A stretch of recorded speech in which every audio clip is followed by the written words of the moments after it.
It's coming. This is for you from all angles. Lay it out at the start. Sorry, mate.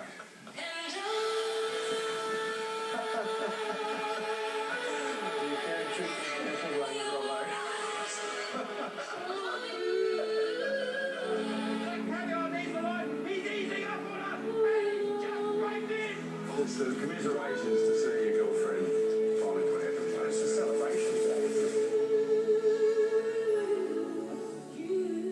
When South Belgrave Footy Club takes to the field this weekend, they are unbeaten. They face their rivals, Furniture Gully. They will wear the salmon and black of Black Caviar, and we didn't need any other reason to ask Peter Murphy to come into the show. Pete, welcome to AFL360. Thanks for having me, boys. It's the perfect meeting of my two worlds. So this is the jumper that has been prepared for the day, 1 to 25 to represent Black Caviar's wins. Fantastic idea. And It really is. Yeah, and on the back, under each number signifies the race is actually like a sixth win. There's the Scalacci Stakes, so all there, and all the wins along the bottom. So.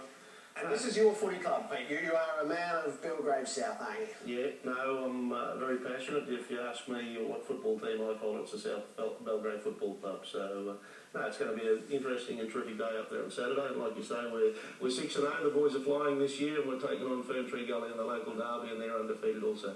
I missed it because I can only do one thing at a time, and I had to held up the jumper, so I didn't hear what you said.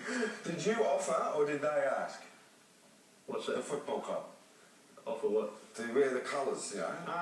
Well, it's actually a little bit of a unique situation. We're sort of the poor relation of the hills. We're a small community up there in Belgrave South, but we're very sporting minded. We've been fortunate in the last 12 months. We've got an Australian cricketer up there at the moment, and we've got the fastest racehorse in the world. So we're working very hard. Glenn Maxwell's been on an Australian cricket contract this year, and he's a Belgrave South boy, and he's played all his junior sport up there, and our facilities are bugging. Our facilities are 100 years old. That bad? Oh, we're a small, very much community-minded district, and I've only been a part of it for 10 years, and glad I have been, but the locals have built and done everything, so we needed to have a good fundraiser to get the council and local government on board to update our facilities. It's not only the footy club, it's the cricket club, the girls' netball, and how good is she? And she goes into the suburban footy grounds as well. Isn't that great? Yeah, no. You made millions off her. You dagged around. But did you get sick of him dagging around? Every time you turn around, he's dirty little notepad. Well, the funny thing, I didn't see him for the first 20 minutes. He was there, but he wasn't there. Couldn't see his other hand on him. So we're right back there again. I have to say, because it's the same photo. But, I mean, again, your relationship, and I'll ask you both here, did you know Jed, did you know Peter Moody before the whole Black Caviar? Probably knew of one another. Yeah. I was covering racing when Amalfi won the derby. Yeah, 2001, that was my first one. And actually our producer, Tim Hodges, was working on it as well. He came out and did Gazers guesses at the stables in the lead up to the derby that year. But, and you became the premier trainer here, but everything heightened once she came along, didn't it? It's been an unbelievable ride. It's been very educating for me, but no, it's been an unbelievable thrill to be involved with such a great horse and such a great athlete, you know, and for it, like you say, this is what she's done. She's stepped out of our sport into many other sports, and Saturday we're going to the AFL, and as you probably might have been aware, the AFL actually approached us last year. I don't think it was a secret or anything, to have her at the MCG on Grand. Play on the flank? She would have taken some running there. No, she was going to be at the G on the grand final day, but when I decided to race on, we had to call it off just in case something went haywire. So. Every time I watch the race, and I'm a punter, right, and you guys are involved, I'm a punter. I was getting more and more nervous because I hope this is not the day. And when she won, I kept on listening to the press conferences to see, well, what can you say now that you haven't said before? And you don't take this the wrong way. You're a knockabout, you bulge, you fat, you smoke, you drink. And I can say that just like you, because you learn to say that about other people. And I kept on thinking, I wonder what Peter Moody's going to say today when you become quite touched, quite emotional a lot. Could you handle them as well or as good, or that's who you were? No, it was you know, I learned to cope with it. I I struggled really towards the end when they suggested you may play me in an upcoming movie. I did fair dinkum.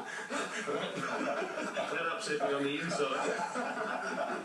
But no, oh, listen, at the end I got emotional. Yeah. But no, I'd like to think both Luke and myself and the connections handled it pretty well on the way through. But we had pretty good people around us too, people like Jared and that helping us along. And the industry really embraced you, and then sporting people embraced you, and then Australia embraced you, and probably eventually the Commonwealth. Yeah, no, it's been a worldwide phenomenon. And you know, even today she was inducted, or I don't know if it's an induction, whatever, at the G in the National Sporting Museum, and just to walk in there, and I only saw a very small portion of the museum. I think she was opposite Les Darcy and some, you know, sporting icons of Australia. All the trophies were there of all their wins. So, I mean, that's a bit of organisation itself. I was thinking to myself, okay, all you owners, we need them here at the MCG. They all do it without complaining. Yeah, no, it's terrific, and they didn't have a trophy for the first win, so they had to put the racebook up. Racebook in? No. Where was it? It was at Flemington, but it wasn't a feature race, so it wasn't a trophy race, so hence the reason there. So I was a bit disappointed there wasn't a shot of me in there, but all the trophies and the colours, and talking about Luke Nolan and... Since I found out that you were coming on, I thought I just want to do one thing with you. We're going to line up. We're going to have a dart on TV. Don't line them up. No, we're not allowed to rock. No, okay. I've given up, you know. Oh, of course. I'm backing down. I saw him before. No, fair dinkum. I hope my vascular surgeon who's been treating me in a private hospital, I want to say good day to all the girls that have been looking after me, isn't watching because I'm giving up. The Salmon and Black of South Belgrave, you can auction these, you can bid for these jumpers at blackcaviarjumpers.com.au. Fight night tomorrow night, Barry Hall and Cameron Mooney in to talk about round 12 of footy.